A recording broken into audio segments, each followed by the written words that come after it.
Hare Krishna, it's August 18th, 2024. And tomorrow is the appearance day of Lord Balaram. We'll be hosting a program here. Naveen Krishna Prabhu, perhaps along with Nalini Kanta Prabhu, will lead class and discussion. Our program is 10 a.m. to 2 p.m. Class and discussion will probably begin around 10:30. And so I thought, kind of like in preparation for Lord Balaram's appearance day, we could read some pastimes. We could read some pastimes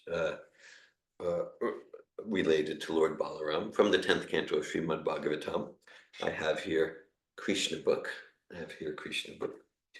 So we can begin with chapter 18, including entitled Killing the Demon Pralambasura. And so we'll start.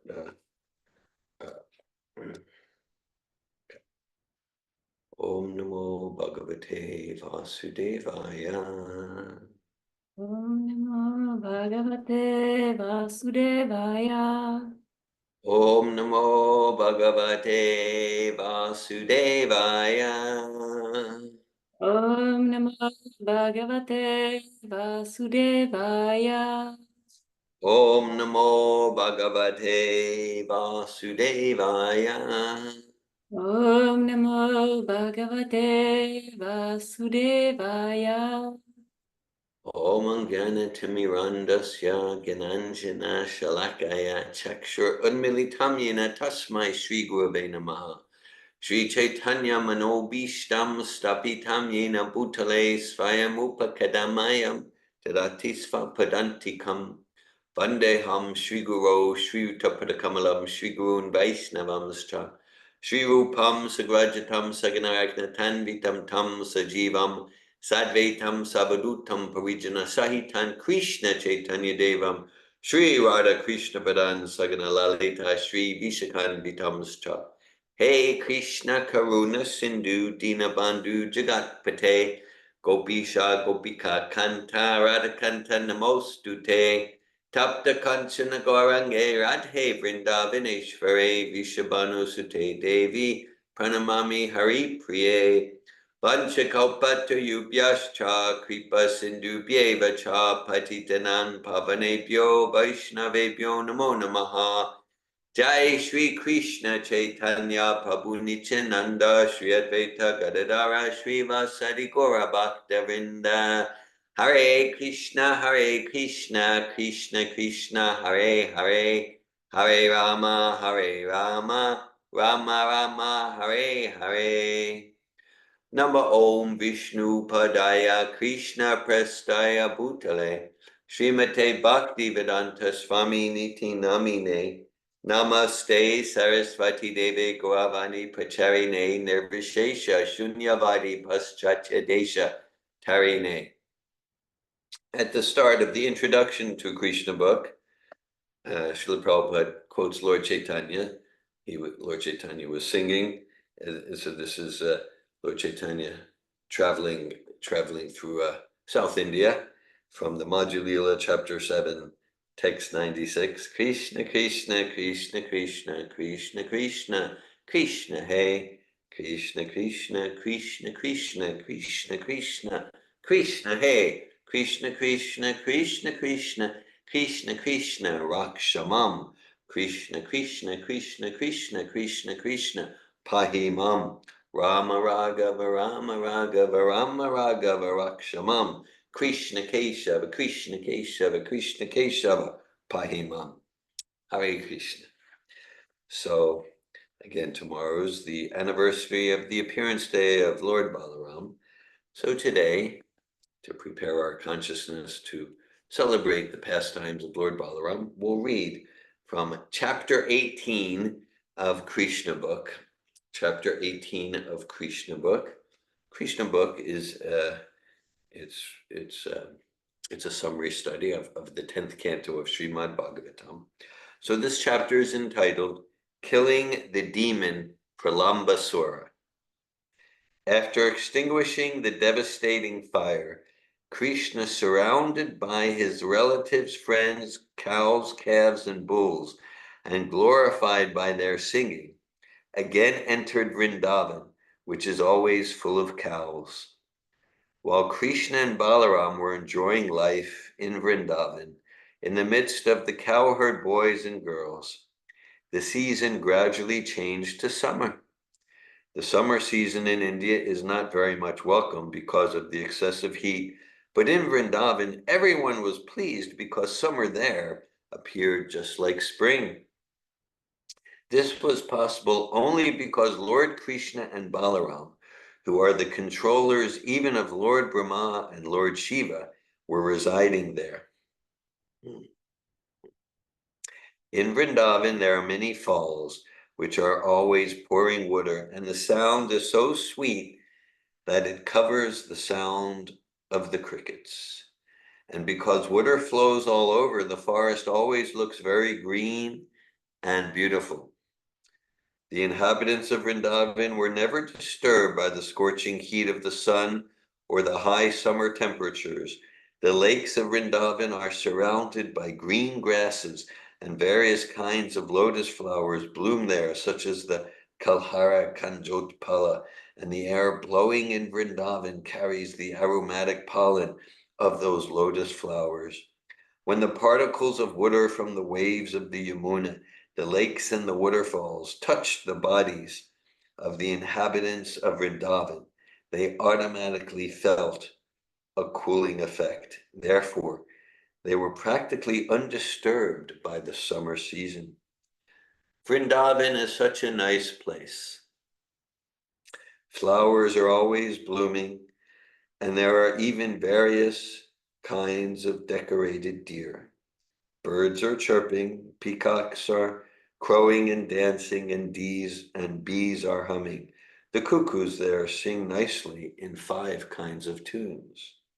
Krishna, the reservoir of pleasure, blowing his flute, accompanied by his elder brother Balaram and other cowherd boys and cows, entered the beautiful forest of Vrindavan to enjoy the atmosphere. They walked into the midst of newly grown leaves of trees whose flowers resembled peacock feathers. They were garlanded by those flowers and decorated with saffron chalk. Sometimes they were dancing and singing, and sometimes wrestling with one another. While Krishna danced, some of the cowherd boys sang, and others played on flutes. Some bugled on buffalo horns or clapped their hands, praising Krishna. Dear brother, you are dancing very nicely. Actually, all these boys were demigods descended from higher planets to assist Krishna in his pastimes.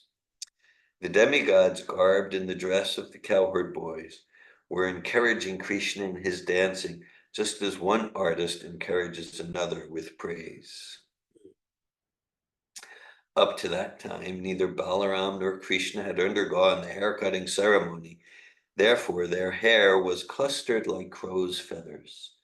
They were always playing hide and seek with their boyfriends, or jumping or fighting with one another. Sometimes, while his friends were chanting and dancing, Krishna would praise them. My dear friends, you are dancing and singing very nicely.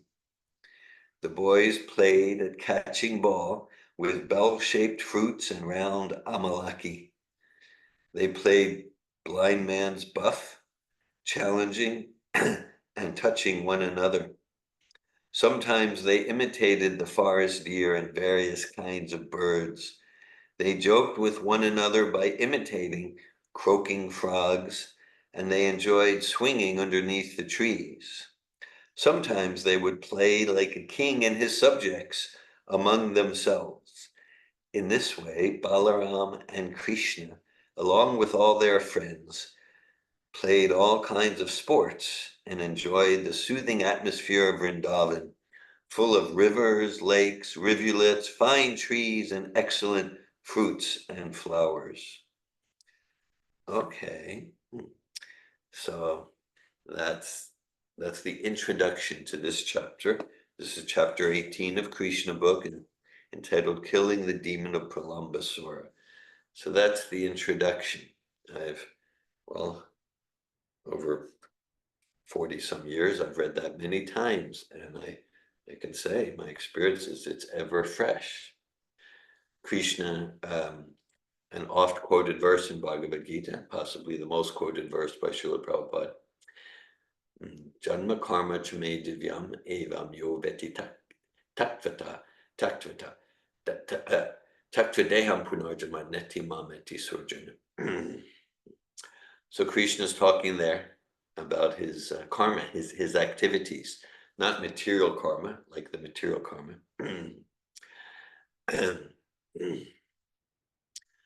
And Krishna is talking about the tattvata, evam yoveti tattvata. So if one understands the truth about my pastimes, then our life is perfected.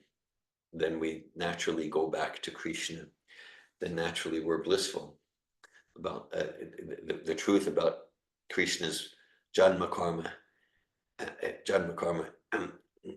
chame divyam, divya, like divine, divyan, demigod, divine, the divine nature of the pastimes of Krishna and Balaram. That's what we're reading here. We're not really reading about that here. We are reading it. So Krishna says, Janma karma chame divyam evam yo veti tattvata, veti, to know the truth. Tyaktva, then we get liberated from material miseries. Tyaktva deham punar janma neti mameti surjuna. Then we're not forced to return to the material world and forced to enter again into an embarrassing situation where we're stuck in a body that's subject to samsara, birth, death, old age, and disease. So there can be a conception of these pastimes for those who joined recently. We're studying chapter 18 of Krishna book, including entitled Killing the Demon Pralambasura. Okay. So one conception is, this is fairy tale. This is fairy tale. Okay, so that's a conception. A conception can be, okay, well, like Krishna and Balaram here in the forest of Vrindavan with their friends. Well, it's just like our activities when we play or when we dance, just like our activities.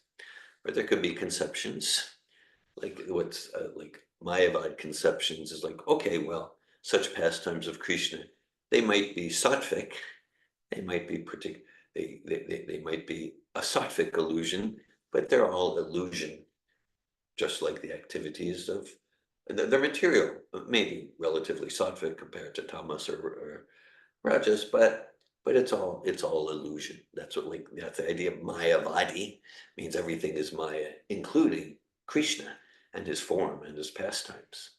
So none of those conceptions, not fairy tale, not mundane, not Mayavad, none of those conceptions will help us in our spiritual life, will help us to purify our consciousness.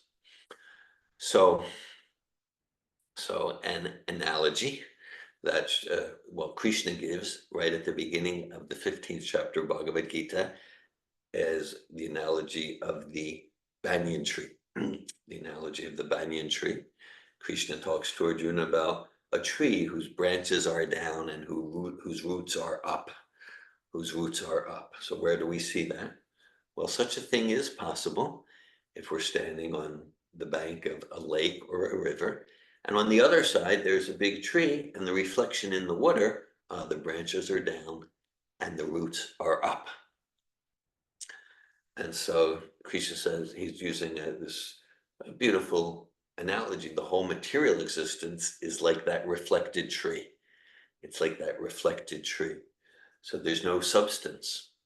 We can't say it's not real. It's real as a shadow. It's real as a reflection.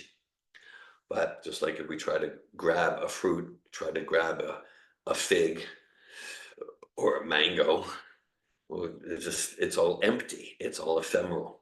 There's no substance to the leaves, the branches. Now in the purport to that very first verse from 15th chapter of Bhagavad Gita, Srila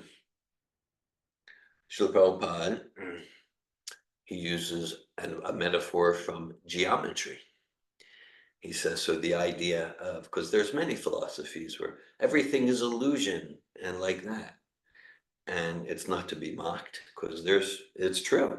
There's truth there. In a sense, material world is real because like the energy is real, but our perception of it is illusory. This body is made of real energy, but the forms are temporary.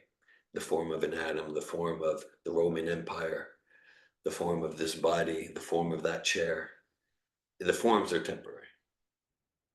Nasato vichite bhavo, na bhavo vichite sata, ubaya vichisto tas, tvanyos tapvidarshibi. Krishna says of the philosophy, the sages, by studying the nature of that, that which is existent has no cessation, and that which is non-existent has no endurance. Okay, so the energy, the material energy, is eternal. The energy is eternal, but the forms it takes are temporary, and the material energy is designed to put us into illusion. So I'm thinking I am this body, so that's illusion. I'm thinking this is my house, this is my car, that's illusion.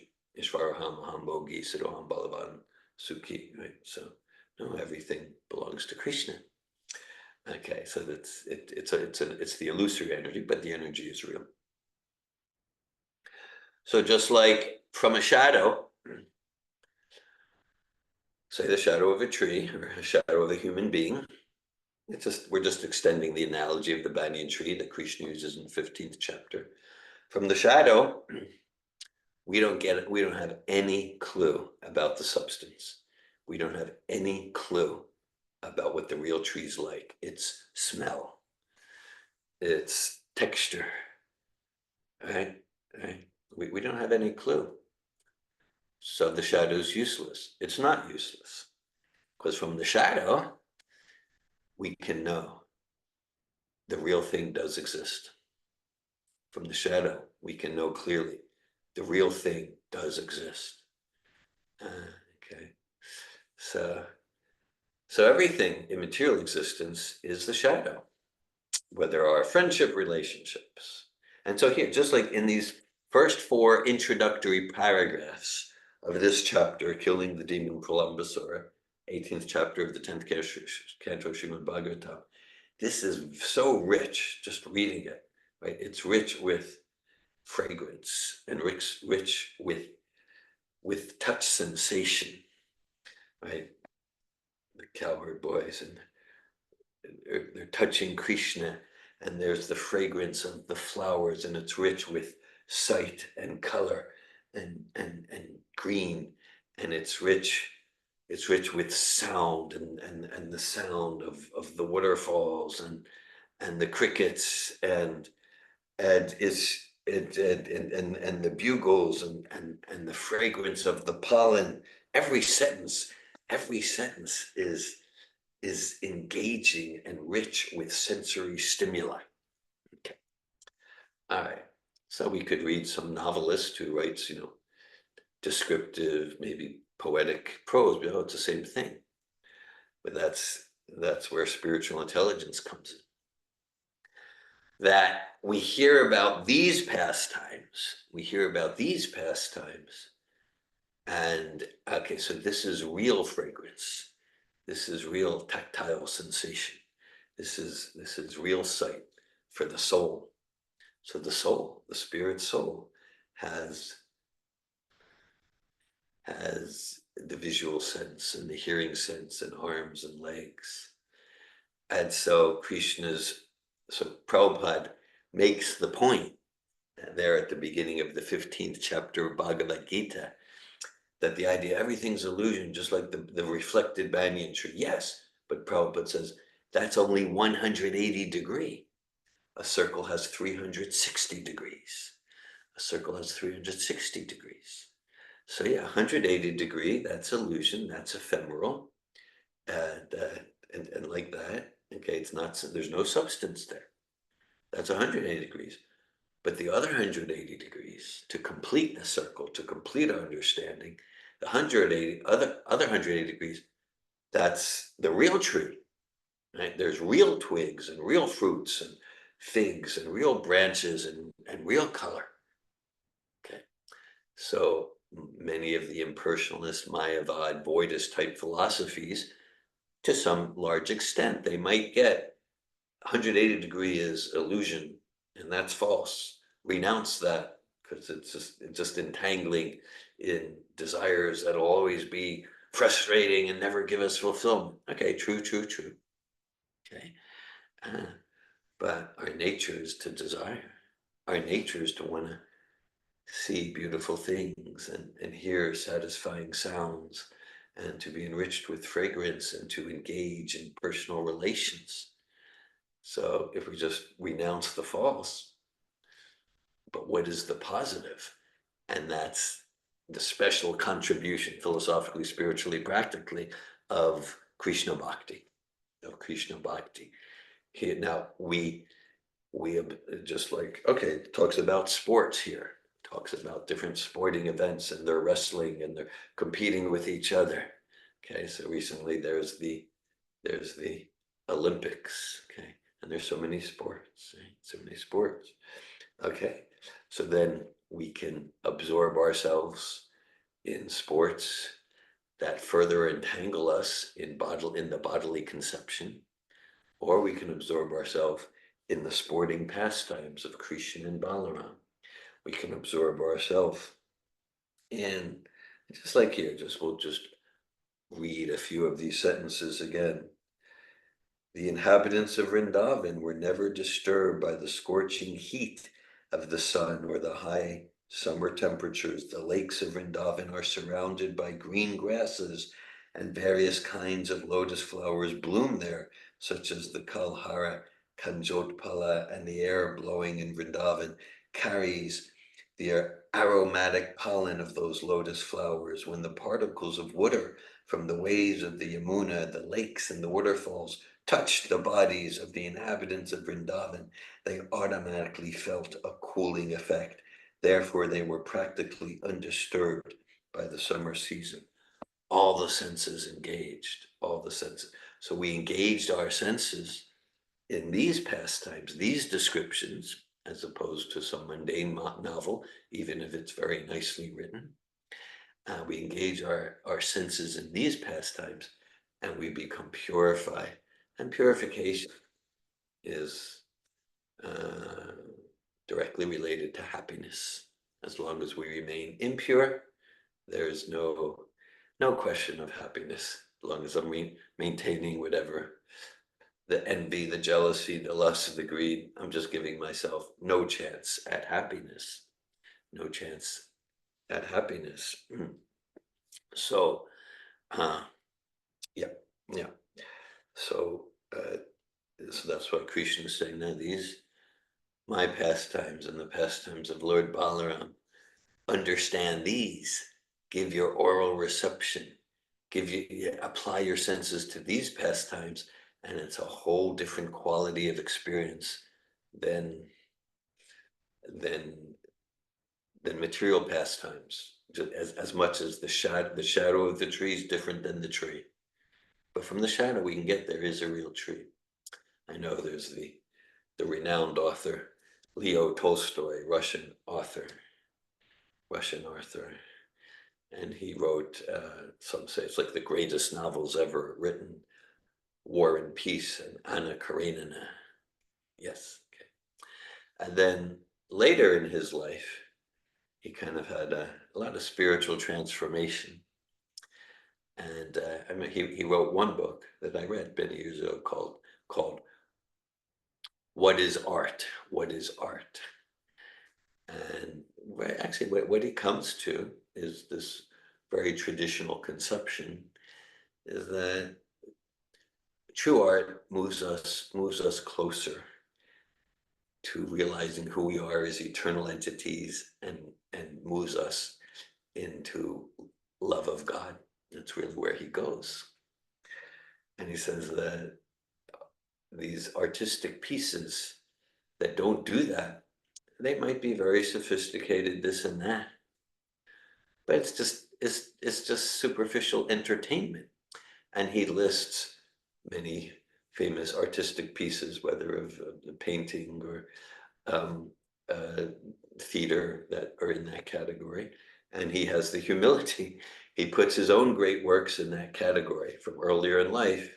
He puts his own great works in that category.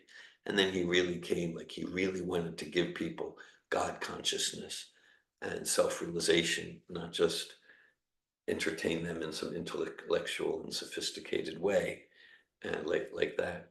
So yeah, so similarly that's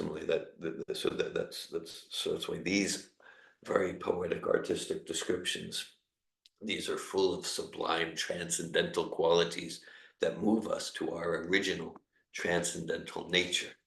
And that's why we're encouraged to read Prabhupada's books, hear from Srila Prabhupada, cooperate together to glorify Lord Balaram. For those who arrived recently, tomorrow is the appearance day of Lord Balaram. We'll be having a program here starting at 10 a.m. Class and discussion will be led by Naveen Krishna Prabhu, maybe also Nalini Kanta Prabhu. It will be in person and online. Class and discussion will probably begin about 10:30. That's my plan. And so today, in preparation for celebrating Lord Balaram, we're reading some pastimes that focus on Lord Balaram. And right now we're discussing the qualitatively different nature of these transcendental pastimes that touch the heart, but pierce through all material layers of mind and intellect and go right to the heart.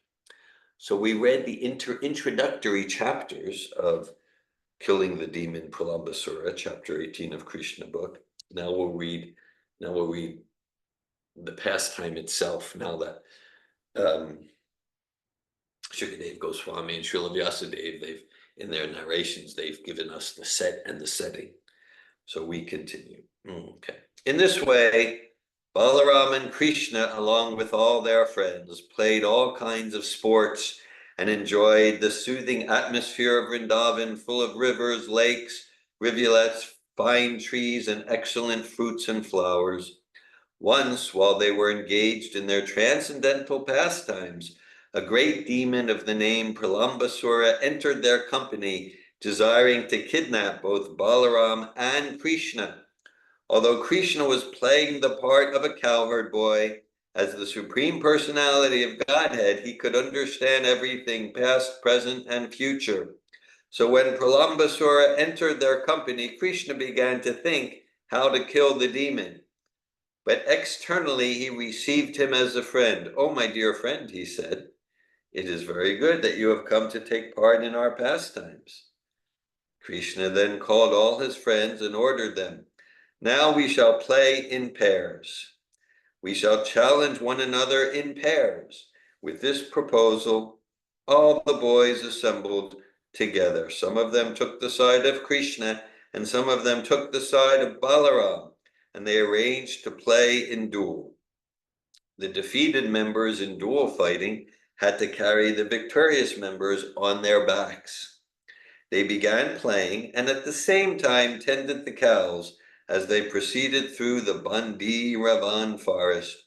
The party of Balaram, accompanied by Sridham and Vrishabha, came out victorious, and Krishna's party had to carry them on their backs through the Bandi Ravan forest. The Supreme Personality of Godhead, Krishna, being defeated, had to carry Sridhama on his back, and Bhadrasena carried Vrishabha. Imitating their play, Pralambasura, who appeared there as a cowherd boy, carried Balaram on his back. Pralambasura was the greatest of the demons, and he had calculated that Krishna was the most powerful of the cowherd boys. In order to avoid the company of Krishna, Pralambasura carried Balaram far away. The demon was undoubtedly very strong and powerful, but he was carrying Balaram, who is compared with a mountain. Therefore, he began to feel the burden, and thus he assumed his real form. When he appeared in his real feature, he was decorated with a golden helmet and earrings and looked just like a cloud with lightning carrying the moon. Balaram observed the demon's body, expanding up to the limits of the clouds, his eyes dazzling like blazing fire and his mouth flashing with sharpened teeth. At first, Balaram was surprised by the demon's appearance, and he began to wonder, how is it that all of a sudden this carrier has changed in every way? But with a clear mind, he could quickly understand that he was being carried away from his friends by a demon who intended to kill him. Immediately, he struck the head of the demon with his strong fist, just as the king of the heavenly planet strikes a mountain with his thunderbolt. Being stricken by the fist of Balaram, the demon fell down dead, just like a snake with a smashed head, and blood poured from his mouth. When the demon fell, he made a tremendous sound, and it sounded as if a great hill were falling upon, being struck by the thunderbolt of King Indra. All the boys then rushed to the spot. Being astonished by the ghastly scene, they began to praise Balaram with the words, "Well done, well done." All of them began to embrace Balaram with great affection, thinking that he had returned from death, and they offered their blessings and congratulations. All the demigods in the heavenly planets became very satisfied and showered flowers on the transcendental body of Balaram, and they also offered their blessings and congratulations for his having killed the great demon Pralambasura. Thus ends the Bhaktivedanta purport of the 18th chapter of Krishna, killing the demon Pralambasura. Hare Krishna. Jai Balaram. Jai, Lord Balaram ki jai.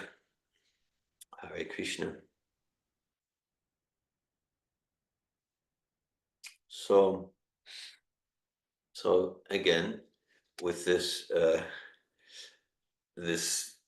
principle of reflection, so we can see Krishna was cleverly understanding what's happening. Balaram connected with anger and fought. So spiritual life, Krishna consciousness, it doesn't mean, oh, there's no emotion because it's spiritual. No, there's spiritual anger, there's spiritual sadness, there's spiritual pride, there's spiritual calculation.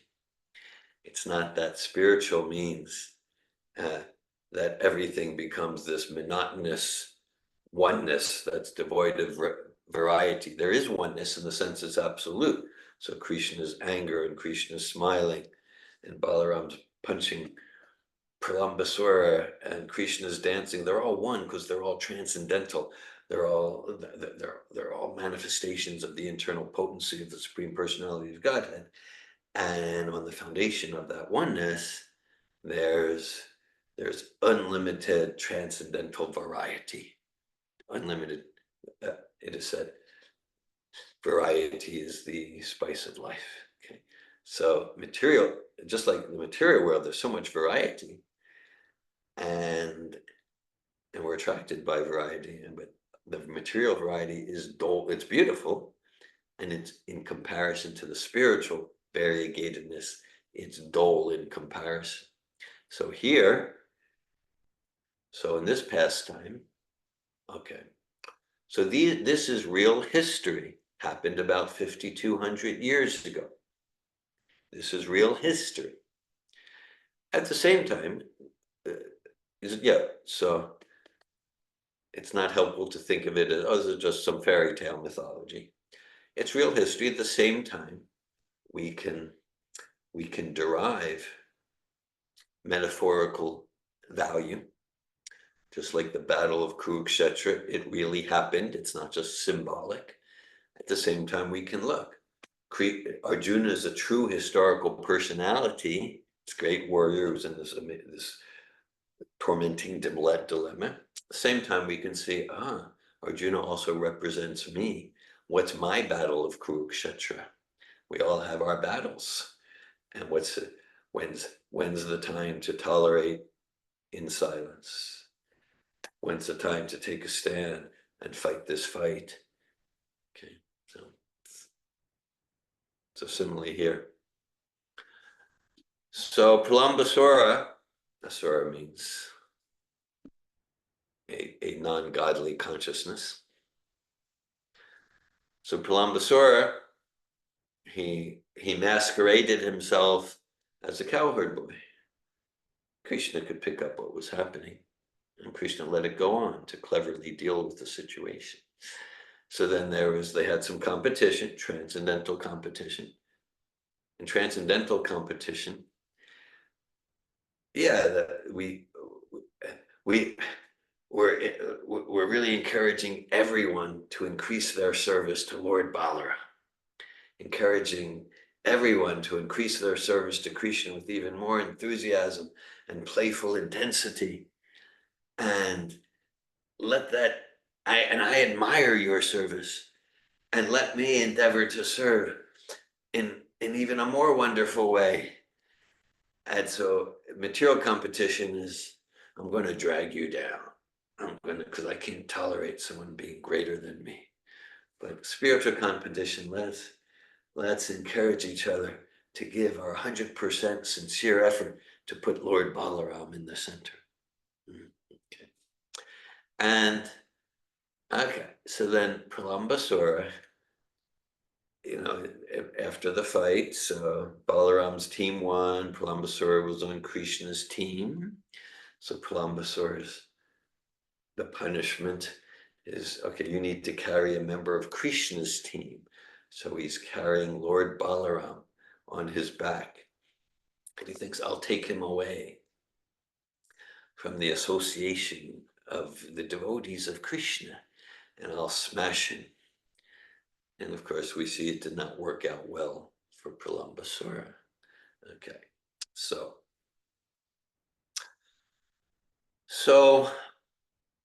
one thing that this, we can take from this is Pralambasura looked like a devotee. Pralambasura looked like a devotee.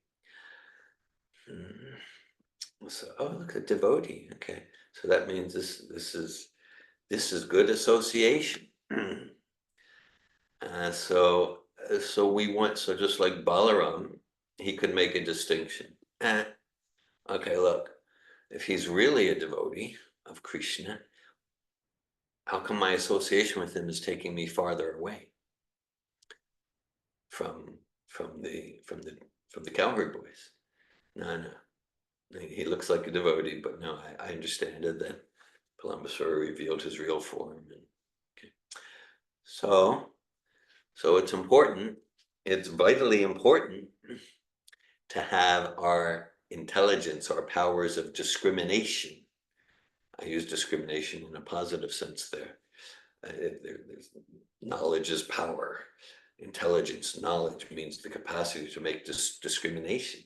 And it's important to apply that, to come to Krishna consciousness. Oh yeah, I'm not the body.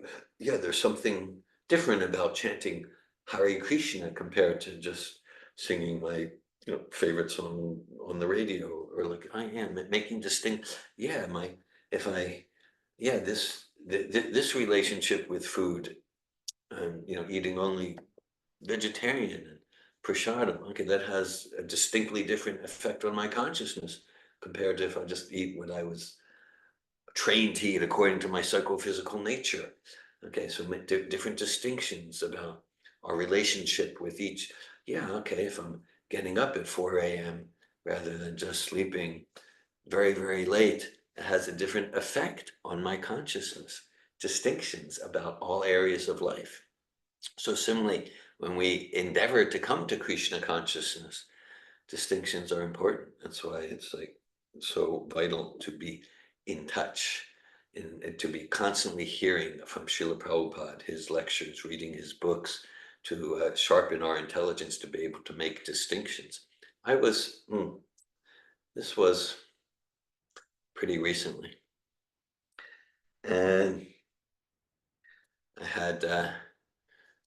I'm in the midst actually of some extensive correspondence with someone he's an author of books, and he's seen as a great philosopher in the tradition of bhakti and a leader, this and that. Okay.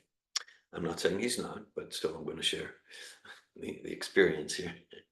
So anyhow, we're having exchanges, respectful exchanges. I appreciate his mood. And some exchanges related to Guru Tattva Srila Prabhupada's full availability to be current link to the Parampara, and some related points and nuances. Anyhow, in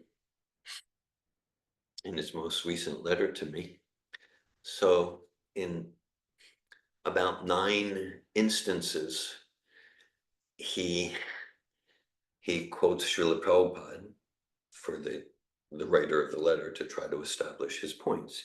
He quotes Srila Prabhupada. Okay. Now it's one thing, let's say if someone's speaking, we want to get a sense, is this Srila Prabhupada or not?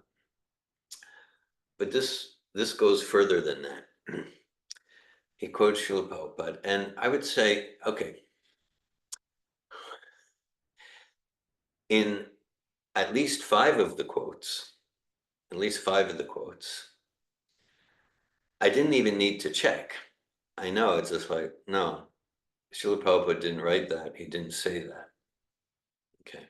Just one thing, Prabhupada says something and we're taking it out of context. You're not understanding the context. Okay, and we want to understand the context. Otherwise, we can take the, but this was just like, no. Now, of course, before I wrote back to him, I did check. I checked the 4th canto of Bhagavatam, and it was confirmed. Not that I know Srila Prabhupada in any special way, but been reading all of his books over and over for 45 years or so, going back to 1980, hearing his lectures, reading his letters and conversations and transcribed lectures.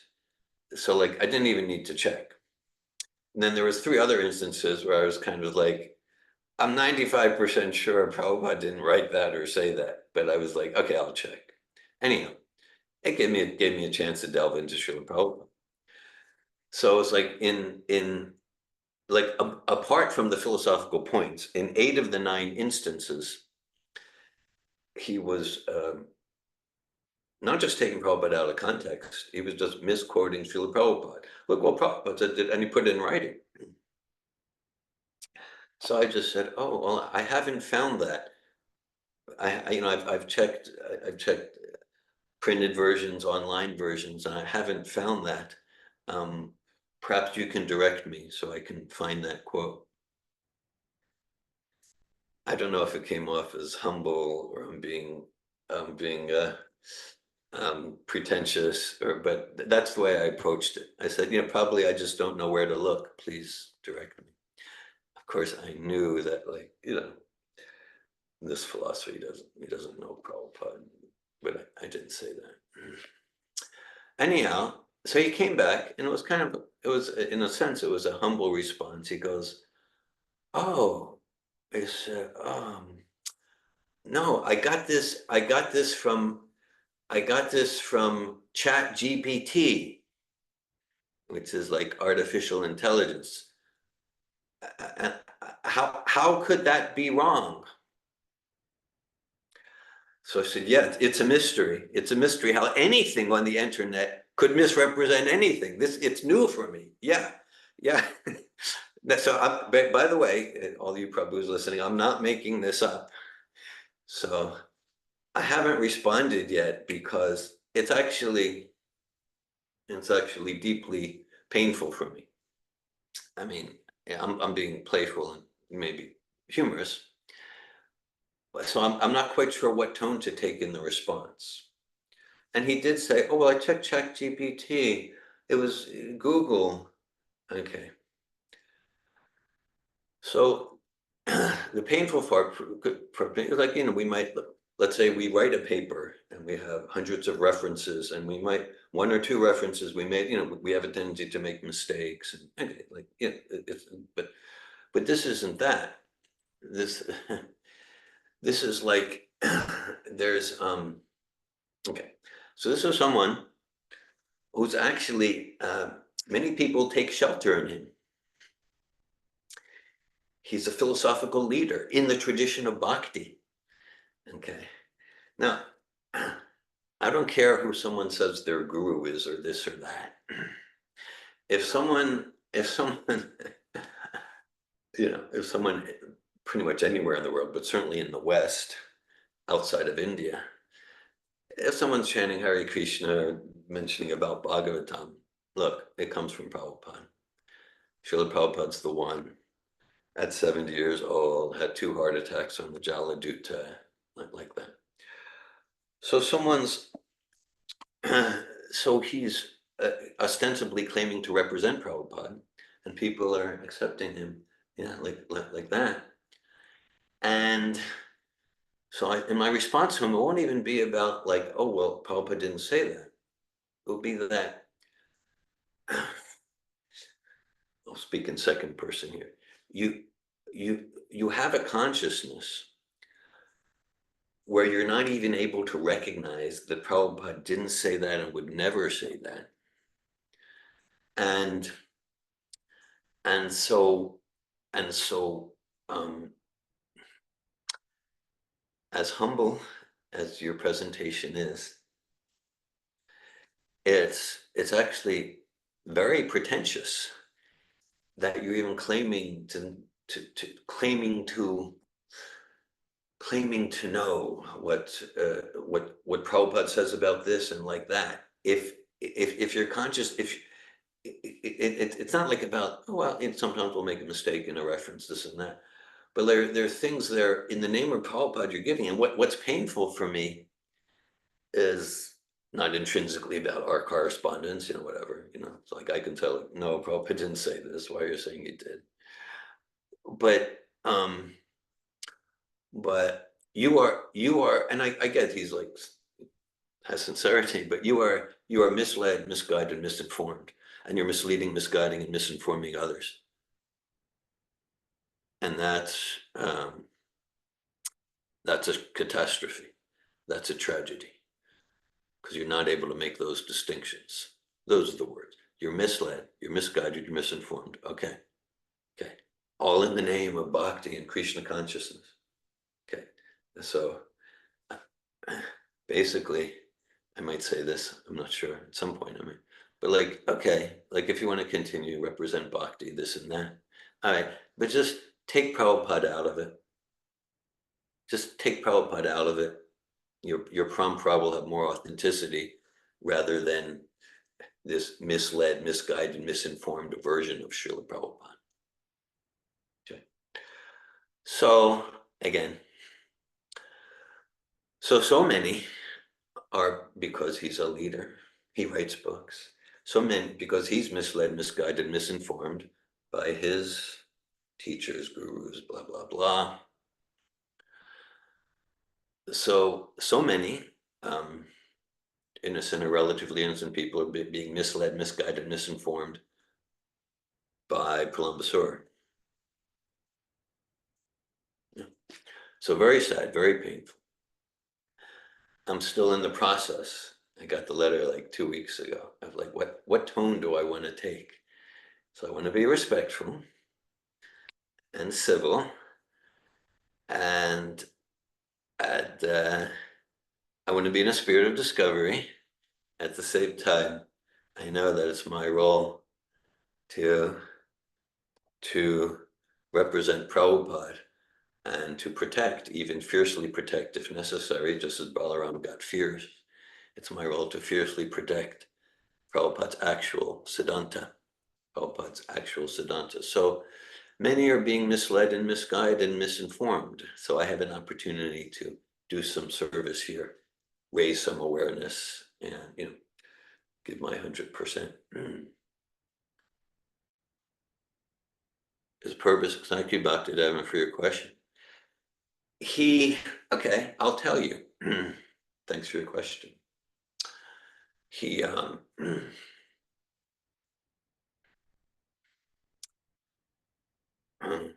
expressed interest in I know. I sent him Srila Prabhupada's Shastra, perspectives on the infallibility of Srila Prabhupada. I sent him an electronic copy. And so basically, in reading that, he wrote to me, he said, I respect you, dear Govinda, but but actually you got it wrong. Srila Prabhupada's not available to be the current link and to give Divya Gyan. He's not available for that. So that was the beginning. So then, okay, let's look at this. This is one of my favorite topics. Let's look at this. So, and that's fine, but then he's starting to quote Prabhupada. It's one thing out of context, he doesn't get the totality of Prabhupada's teachings, but it's just like he obviously doesn't, like if you even have an inclination to go to ChatGPT, Google, to figure out what Prabhupada said to support your point, just take Prabhupada out of your parampara. Like there would be more integrity. Now, this is difficult for me to say because obviously I don't, I would never have like Prabhupada there, but better than this, like, well, somehow, because he's trying to use Prabhupada to support his points. It's like, okay, like if you want to go back to, to the six Goswamis and you're reading their literatures, okay, you can do that. And that my point is, I understand the six Goswamis through my current link, Srila Prabhupada. And apart from what I'm saying, we've already exposed dozens of contradictions in what he's saying, and he's beginning to see something. So I don't want to alienate the relationship. At the same time, there is a place here for some fire on my part. So I'm trying to delicately find that balance.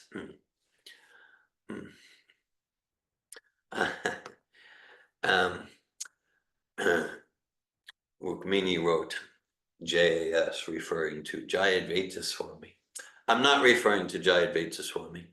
I have had discussions about this with Jayadvaita Swami, but I will share, since I didn't expect to go to these places. And it's true, even when I'm sharing about ChatGPT, I wasn't expecting to go there, but I'm super soul inspired or Maya inspired. You can all decide, where I'm getting my inspiration. I'll mention Rukmini. Last Saturday, that's 8 days ago, Naveen, Krsna, and I spent 4 hours with Jayadvaita Swami in person at my home. And then last Monday, 6 days ago, Jayadvaita Swami and I, just the two of us, we spent another 4 hours at my home. I'm very glad for the time together. I'll just say the main topic there was Srila Prabhupada's disappearance pastime. The main topic there was Srila Prabhupada's disappearance pastime, and that's a topic actually in 2013. Jayadvaita Swami and I had extensive correspondence about. It was early in 2013. Then in May of 2013, he was about to arrive in Gainesville, and he wrote to me and he said, "Dear Govinda, why don't we hang out?" They were the exact words he used. Yeah, why don't we hang out while I'm in Gainesville? So I went to the Krsna Center and we spent practically a full day together discussing many things, and the disappearance pastime was one. So the ChatGPT, this is another member of the sannyasa ashram. Hare Krishna. Just see where we went. I'll just if there's any other chat questions, comments, realizations, if there's anything anyone wants to share or ask at this time.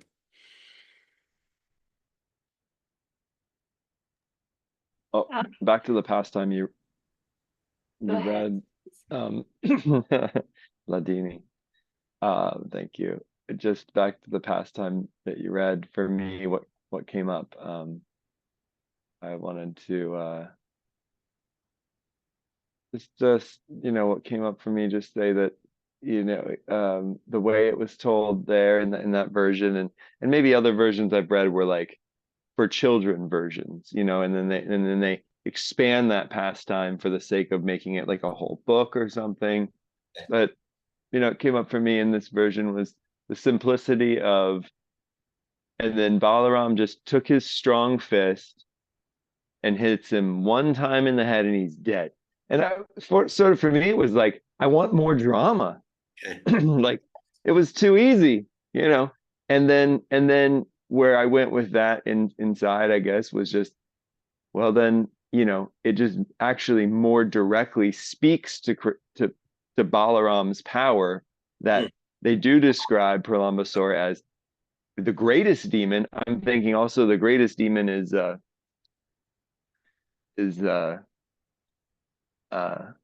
king of the demons, like Kamsa or something.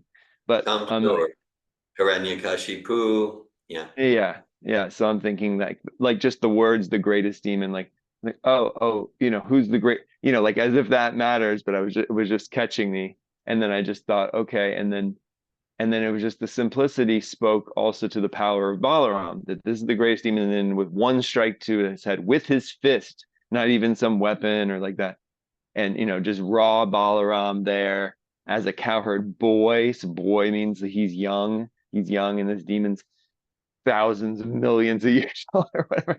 So I was simultaneous. But first, I was disappointed. Where's the drama? Where's the battle? And and then I was like, well, okay. And then I was just, wow, the amazing power of the you know Balaram in the form of a young, taking Balaram also is taking that form, right? Balaram is an expansion of Krishna, taking that form. A simple one hit. Yeah. Thank you, Dr. Devon. I appreciate your sharing. I had a similar emotional reaction, particularly when I first read this, which goes back more than 40 years. So that's there for me too. Like, yeah, like this wasn't like played out in a drama. And then I appreciate where you're going with it. Like, first of all, as a boy, because yeah, there's just different mystic powers possible, but the yogis need to meditate for 10,000 years. But here, like, Krishna defeats Putana as a baby. He lifts Govardhan Hill as whatever, a 7-year old. And so as a child, so like God doesn't need to meditate or practice for godlike strength. So Balaram's power, as you say, as a boy. And then there are other pastimes like Hiranyakashipu and Nrsingadev or Lord Varahadev with Hiranyaksha, where it is played out in more of like a multi-scene drama. And here Balaram's one punch knockout, one punch knockout. So I have had over the years a similar response to you. Thanks for sharing personally. Ladini Shakti Prabhu. Hare Krishna, thank you for your class, Dhira, Govinda Prabhu. Well, I actually have open Prabhupada books online with the Krishna book copy, and I have a nice picture of Lord Balaram knocking down Pralambasura. If you want, I could share the screen so that everyone can see, but Oh, I can I share. also have a comment. Yeah, okay. So, okay, yes, we'll do this. Okay, so here, I think you can share now. Yes. So, Jai. well, I have to make it bigger. So, That's it. Thanks for that.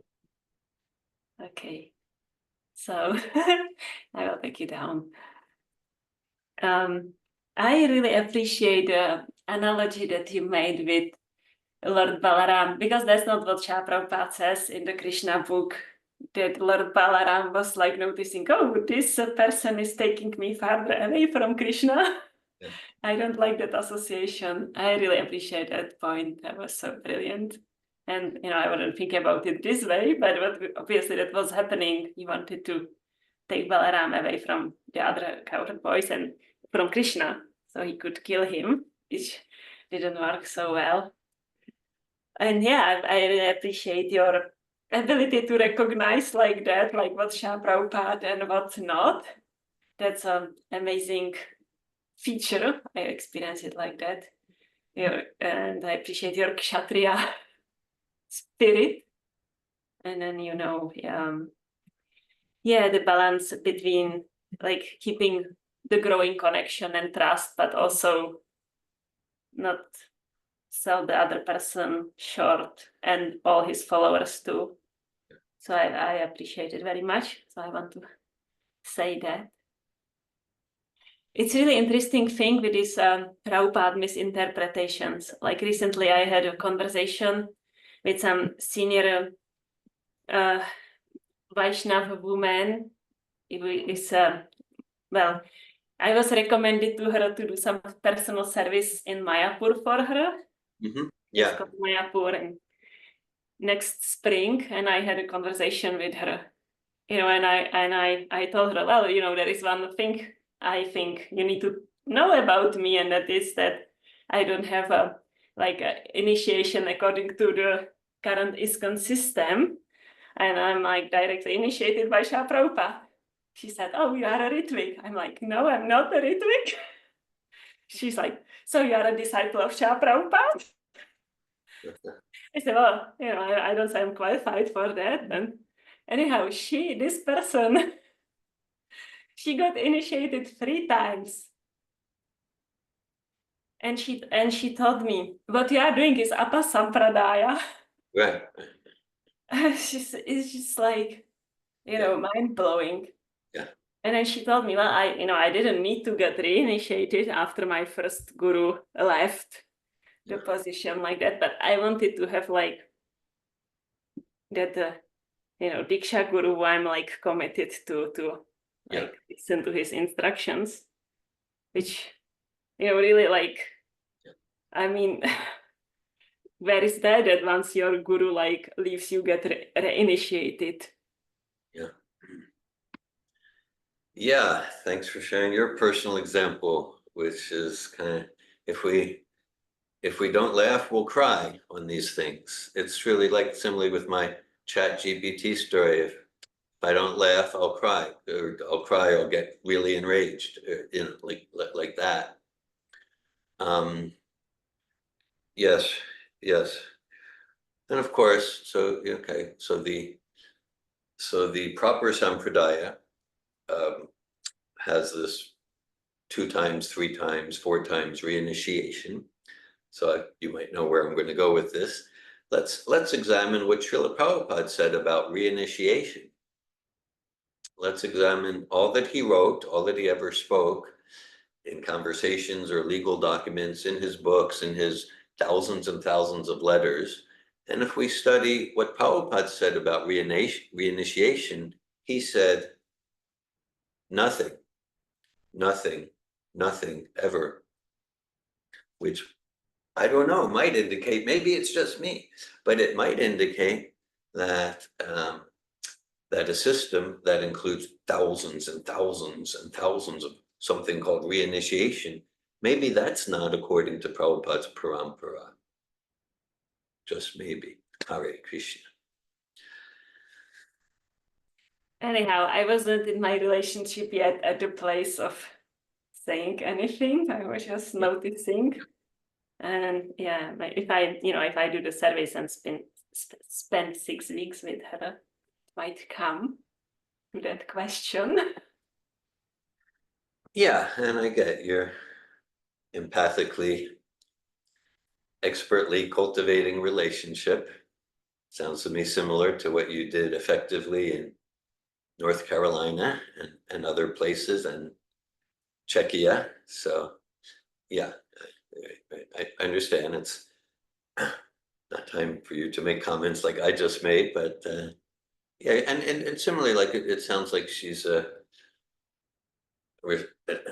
respected Mataji with lots of realization in Krishna consciousness. And so yeah, so maybe you have a role there, just like I have some role to play with the ChatGPT sannyasi, and that's Yeah, I want to make one more comment about that, and that's like she's actually like amazingly highly respected in ISKCON, and she's like going all around the world to give classes and all that. And it's really quite astonishing that I was recommended to do personal service to her. Yeah. Thanks for sharing. I'm inspired to hear your sharing, Ladini Shakti. I see there's a chat from Bhakti Oasis and a comment. Nitya Gopal Prabhu. Hare Krishna Prabhu. Hare Krishna. So I'm so inspired by today's discussion on Balaram and specifically on pointing out how the Srila Prabhupada words can be like a window to the spiritual world.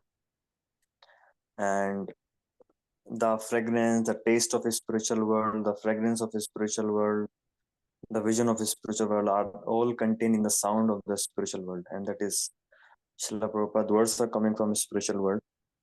So any tampering, any deletion, any addition will simply hamper, what I understand is simply hamper my vision of the real spiritual world. So I'm very much appreciating this point. I'm just, it resonates with many of Srila Prabhupada quotes where Prabhupada says that you can see Krishna through my words. And even in the prayers we offer in the morning, Shri Guru Charana Padma, I always get intrigued to know where is Krishna. And these prayers reveal that Krishna is hidden in Srila Prabhupada words. Wow. If we absorb Krishna, then Krishna will expand in our heart from Srila Prabhupada words. So Krishna is there in Srila Prabhupada words, and if we, how we would receive Krishna, if we receive Srila Prabhupada words in the same mood, in the same humility, in the same understanding, then we can see that how Krishna is playing out in the heart, initially in the form of intelligence, and then slowly expanding himself into form, nama, rupa, guna, the forms, the pastimes, the vision, and the form of Krishna. Then just appreciating this point that how even Krishna Balaram pastimes, the mood of Krishna, how he relate with his friends, how Rupa Goswami explains in Nectar of Devotion, just by absorbing in that and humbly accepting it and absorbing in those pastimes with a purified heart, we can have some glimpses of the spiritual world. Just wanted to share that. Thank you, Nitya Gopal. I'm moved by your sharing. I like how you said that very eloquently. I'm reminded of Krishna's Kaviraj Goswami's quote in Chaitanya Charitamrita, essential truth spoken concisely is true eloquence. And you said, Krishna is present in Srila Prabhupada's words. I appreciate your sharing, highlighting the principle of these pastimes are windows to the spiritual world, windows to Goloka Vrindavan. Krishna is present in Srila Prabhupada's words, and we experience that here in this chapter. Thank you, Nitya Gopal Prabhu. I see a chat. Bhakti says, what is meant by Ritvik? Well, Ritvik is a Sanskrit word, and Prabhupada translates it as priest. So Ritvik means priest. Then you say, what is meant by it? So that's what's meant by Srila Prabhupada, and that's it. Okay. Now, my experience going back 35 years or so is oftentimes, and I hope you don't experience this, but oftentimes this term, this Sanskrit word Ritvik, which simply means priest, it's a fine Sanskrit word, Prabhupada uses it, it's in the Bhagavatam. Oftentimes this, let's call it in transformative communication language, oftentimes the term Ritvik is used as a roadblock to communication. Like it's often used in a way to prevent genuine exchange of views and perspectives, genuine Vaishnava Sangha communication, meant to deepen our realization about the Siddhanta, about the Siddhanta means these conclusive truth of Guru Tattva, of Srila Prabhupada, and deepen my understanding of you and me. So the term Ritvik is often used as a real conversation stopper, as a roadblock to meaningful communication. So it's unfortunate that it's often used that way. At the same time, in itself, it's a fine Sanskrit word that means priest. Hare Krishna. Hare Krishna, Dear Govinda, thank you for clarifying that. I also wanted to ask a follow-up question, because usually I feel like or I guess I've received that word as like an accusation before. And also tied with that, I've also received the accusation of not understanding Guru Tattva, and I was hoping you could talk a little bit about Guru Tattva, like where does one go in the books to learn about Guru Tattva and the meaning of that word, and getting just more clarity around the topic. Okay, well, we go to Srila Prabhupada. Or, okay, we go to our morning program. Okay, so in our morning program, just minutes ago, hour ago, we sing Chakudan Dilo Ye Janme Janme Prabhu Se Divyagan Ride Prokashito.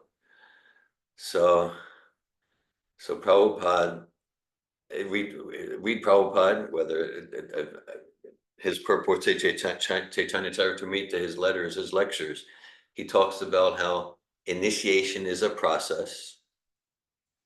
And sometimes Prabhupada uses synonymously initiation and diksha.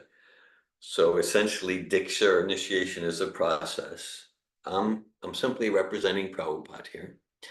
And the essence of the process is Divya Gyan, just like we sing in Sri Guru Charana Padma, Divya Gyan, Ride Prokashito.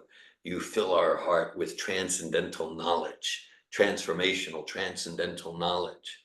So we sing that to Prabhupada. That's Prabhupada established that song. So Prabhupada's giving. So that's the driving force, the driving engine of the process of diksha, the process of initiation, divya gyan. That's the essence. That's the essence. Now, if you think you'll get value there, I've written somewhat extensively about Srila Prabhupada's teachings on Guru Tattva.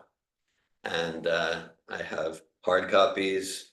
We have got electronic copies, and in one sense, between correspondence and essays, my writing comes to thousands of pages.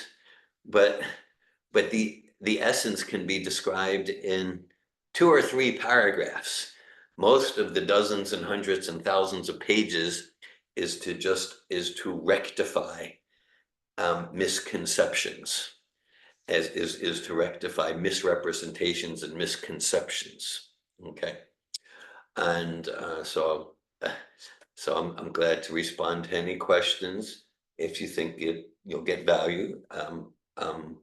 I believe that whatever I've written is 100% representing Srila Prabhupada's teachings on these topics, and going back to the year 2001.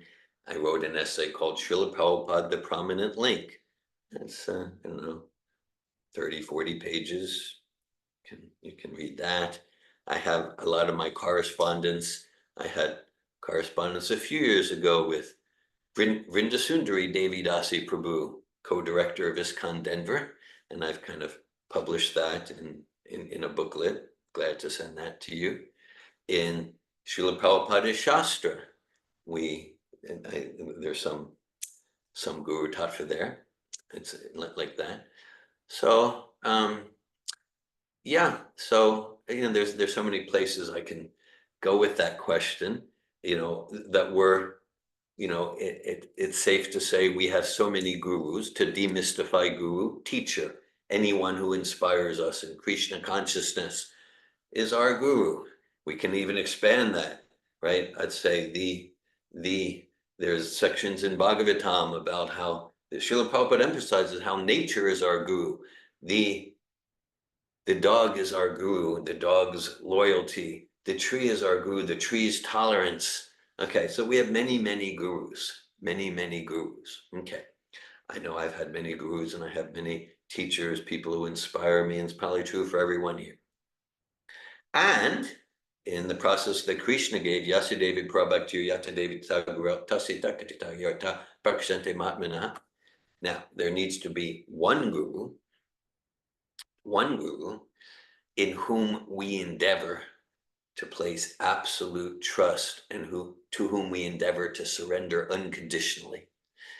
And by implicit faith in that guru, and then the imports, then the truths of the Vedas get revealed to us, the truth of the essence of bhakti. Okay, so so Srila Prabhupada, and I'm using the term current link. I didn't make it up. It's a term Prabhupada uses. Like Prabhupada describes that Krishna is Brahma's current link to the disciplic succession, like that.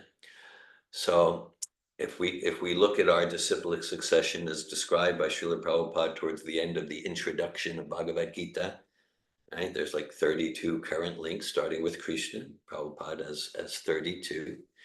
And so so what's the essence of those links? Is the essence a ceremony of initiation? No. Some of those links never had a ceremony of initiation. Is the essence physical presence in the same room? No. Even see, some of those links were never even on the same planet at the same time.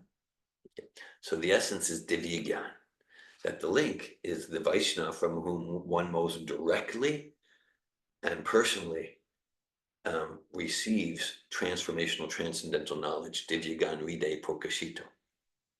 So Srila Prabhupada is fully 100% available to be the current link to the Parampara for those followers of Srila Prabhupada who sincerely, not pretentiously, who sincerely accept, follow, and serve Srila Prabhupada in that capacity.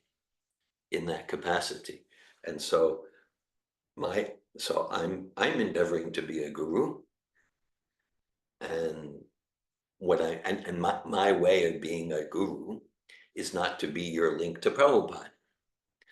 My way of endeavoring to be a guru is to encourage you, and whoever is to encourage and support you and caringly challenge you to develop, establish, and strengthen your direct personal link with Srila Prabhupada, with Srila Prabhupada as your current direct living link to Sri Krishna's disciplic succession. That's the way I get to participate in the continuation of the disciplic succession. So Srila Prabhupada, so if someone says Srila Prabhupada's not available to be giving Divya Gyan, well, one thing is they should stop singing that song to Srila Prabhupada then.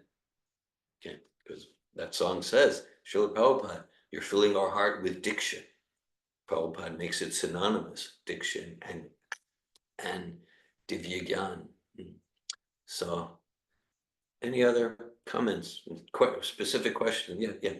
George. Hare Krishna, thank you so much. I really appreciate that very sweet, concise, and kind of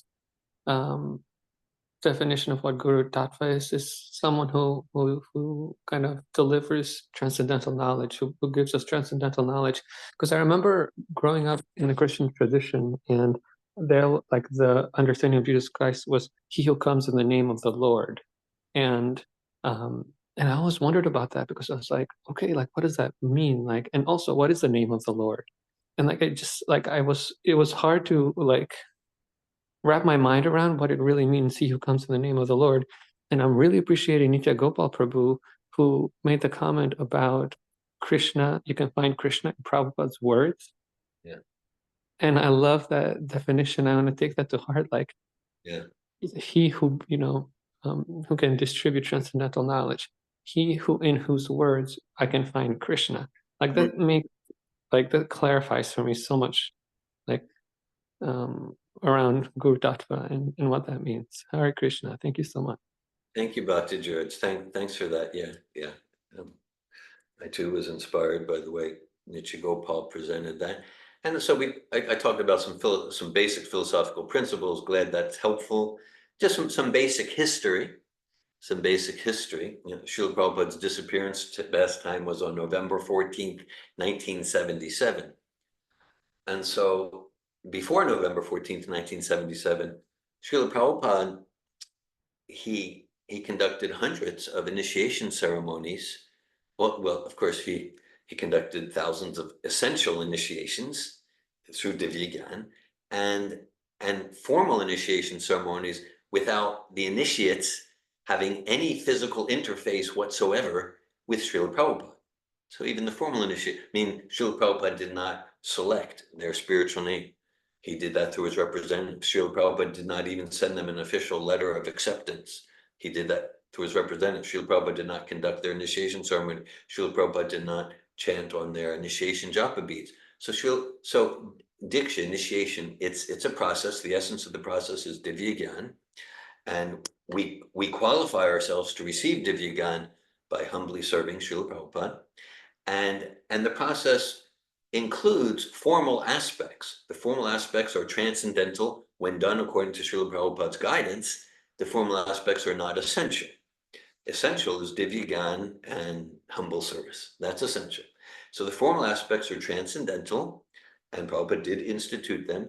And he set up a whole system where he handled all the formal aspects through his representatives, meaning that the initiate had no physical interface with Srila Prabhupada.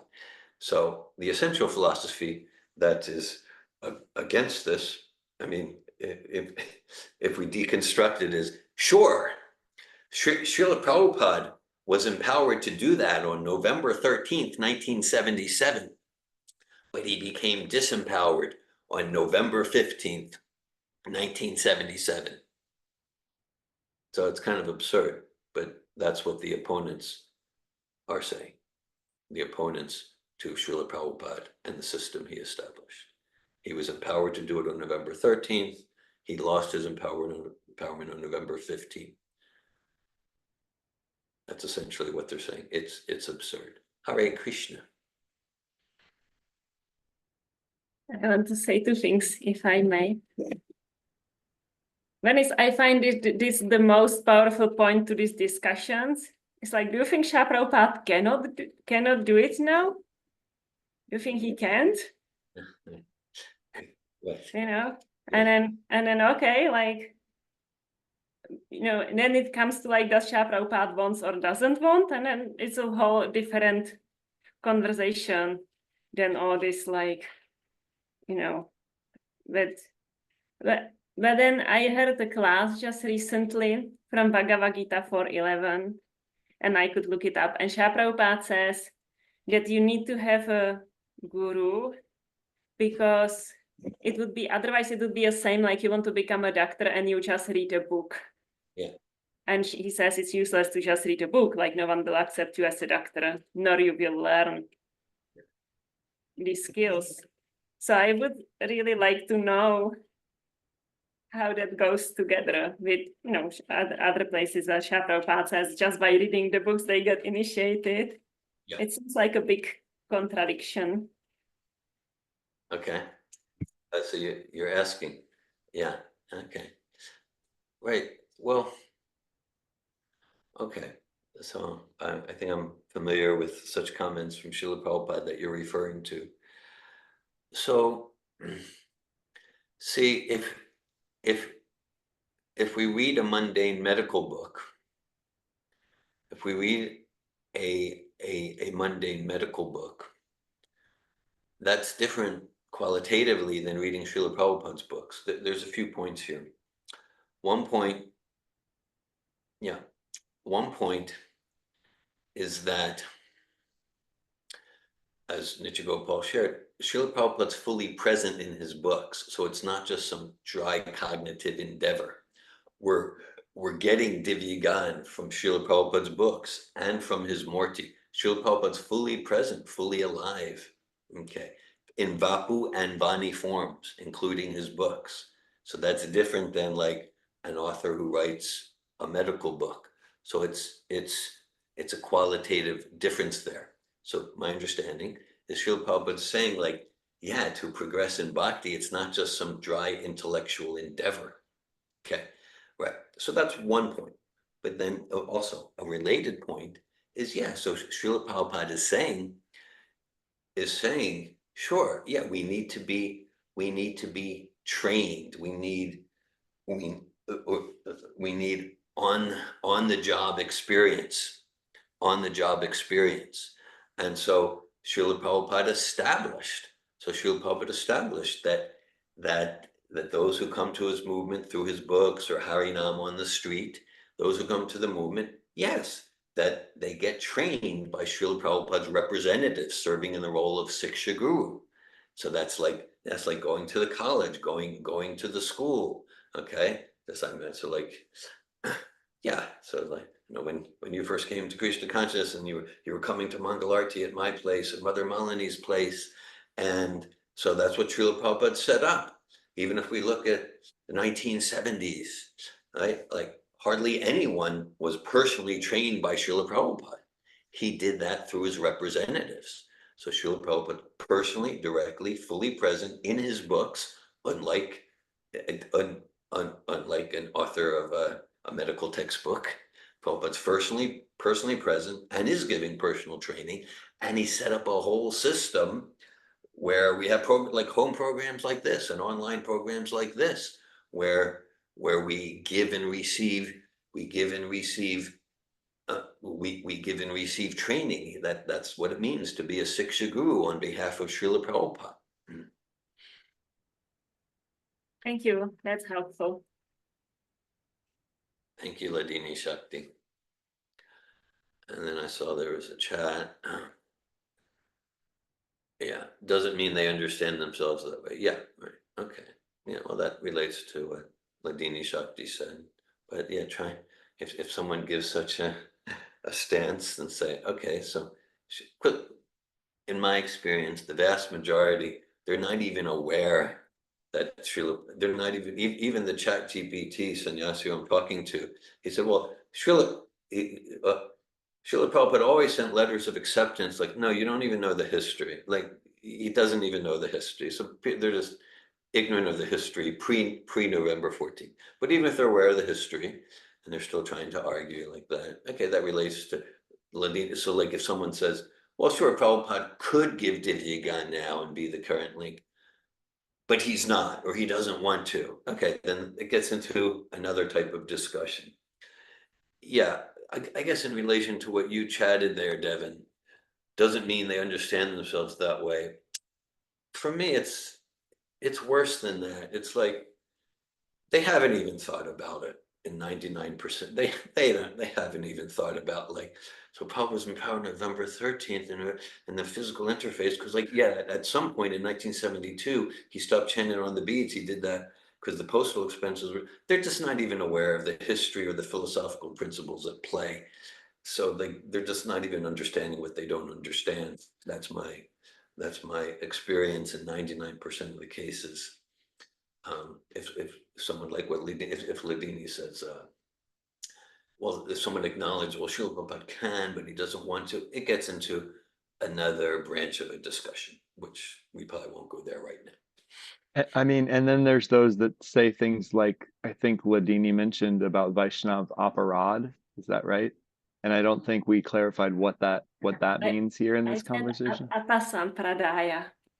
Apasampradaya, yeah. Would it be, even for myself, I'd like to hear some definition about that, and then because that's there's so many categories. You just gave a 99% category, dear Govinda, about yeah, we just haven't even thought about it. We're just following the system as we're told or something. And then there's someone saying something like that, and maybe they just heard that. Oh, anyone that says they weren't don't have a living guru, that's like that, and then they're just regurgitating that essentially. Yeah, so that was kind of an essence of our discussion. We want to cultivate distinctions, and we want to cultivate how to respond to those distinctions. Earlier I appreciated Ladini Shakti. She puts herself in these situations and that she creates genuine awareness raising amongst people who are very, very in the system. So I'm appreciating that, Ladini Shakti. So just like we talked about reinitiation. All right, so Bhakti Devin, if someone says, you need a living guru, how might you respond? Oh, okay, now I'm being put on the spot. Good, okay. You need a living guru. What do you mean by living guru? Thank you. It's a Socratic method, responding to a question with the question. Yeah, living guru, like someone who's there, and they'll, you could go them and you hear them give classes, and They'll respond to your email. Yeah. Yeah. So so you're saying I need to have a guru that's in their body now. Yeah. I need to have an embodied soul, not a soul. Yeah. So That's our sampradaya. That's our parampara. yeah. Otherwise, it's impersonalism. Well, I guess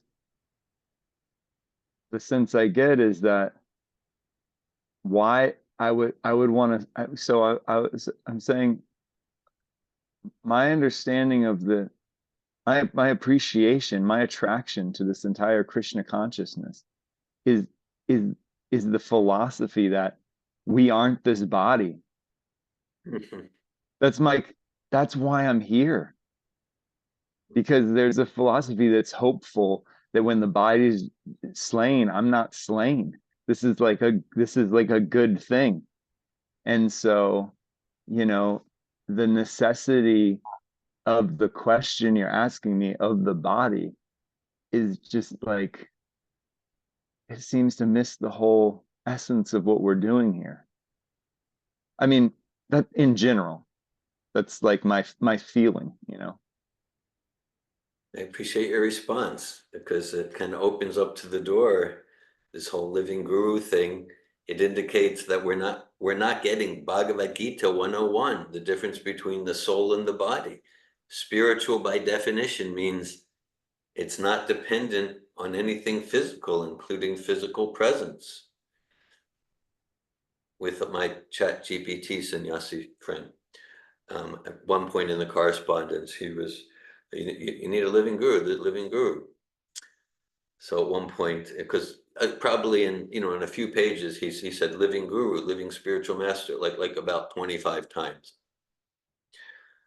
So I said, I don't think Prabhupada ever uses words like that. yeah, that's an important point you just made.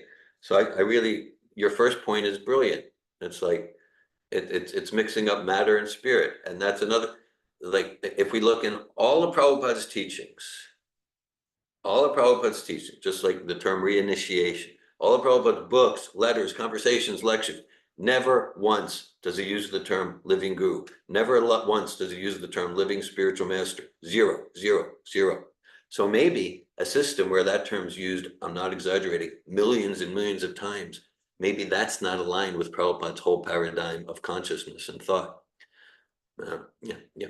So you need a living guru as opposed to a dead guru like Srila Prabhupada. That's what they're saying. I enjoy kind of deconstructing what they're actually saying. Okay, because living guru means there's something like a dead guru, which is it's a disgusting concept. So yeah, so they are right. We need a living guru. Fortunately, Srila Prabhupada's a living guru, 100%. Good news. I appreciate it. Yeah. I have time to share a quick story from North Carolina. Sure, please. Yeah.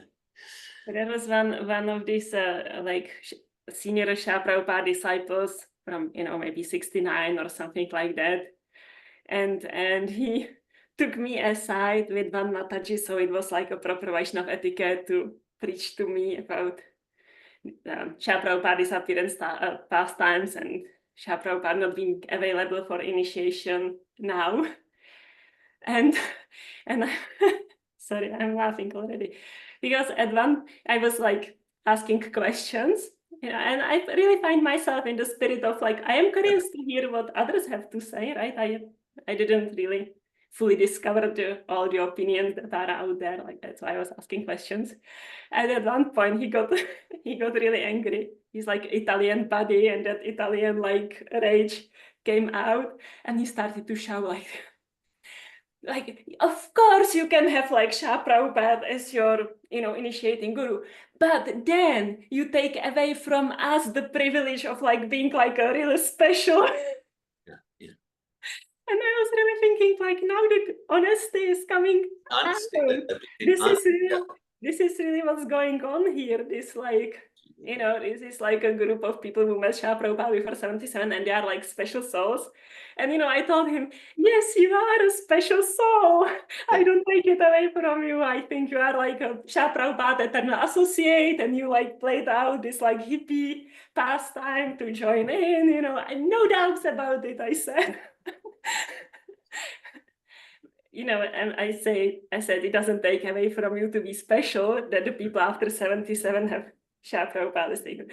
But it's really like, that's what's about, like the hierarchy of, you know, this is the special group who can have Srila Prabhupada as their guru. And here are their disciples, you know, that's special too. But you cannot like jump to that system because then some people would be less special or something. Thanks for sharing that experience in North Carolina. And again, as always, I appreciate how you respond and handle such things with respect, humility, meeting them where they're at, and in a spirit of discovery, and at the same time opening up possibilities. And so I don't describe myself as I'm a disciple of Prabhupada, because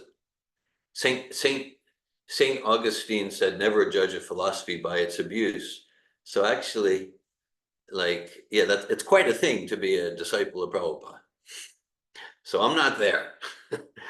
So, but like, you know, it's like I aspire to follow Srila Prabhupada. I aspire to follow Srila Prabhupada. And yeah, and if someone asks me who's your guru, like, I have many gurus. If you ask me who's like the guru in the singular, that's Srila Prabhupada. Am I successful and effective at following my current link to the Prabhupada? No, I'm a miserable failure. Still, each day I give some attempt.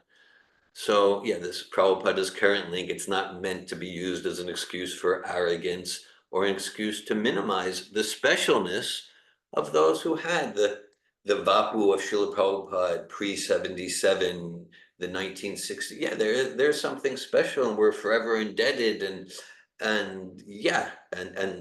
that's there, and yeah, we don't want to minimize that. And Srila Prabhupada is 100% available to be our current link to the Prabhupada. Srila Prabhupada ki jai. Jai. Srimad Bhagavatam ki jai. Jai. Hare Krishna. Thank you.